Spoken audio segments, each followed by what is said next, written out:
KPU Sulsel fokus distribusi logistik pilkada di 3 daerah sulit.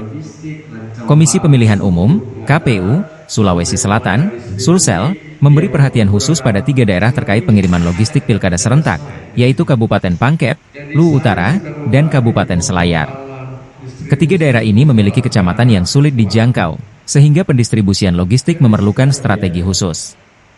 Komisioner KPU Sulsel, Marzuki Kadir, menyampaikan bahwa KPU lebih mengutamakan distribusi logistik ke daerah rawan daripada sekadar memastikan ketersediaan logistik.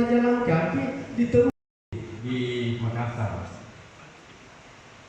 Tamalaka, dekat ya, bisa nggak ada jaringan buat ekspedisi karena ini kan di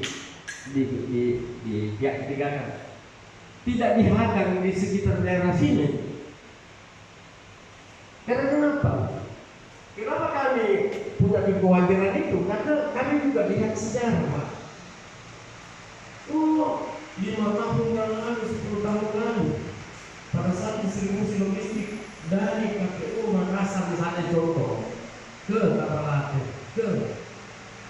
ada kendala di sana. Download Tribun X sekarang, menghadirkan lokal menjadi Indonesia.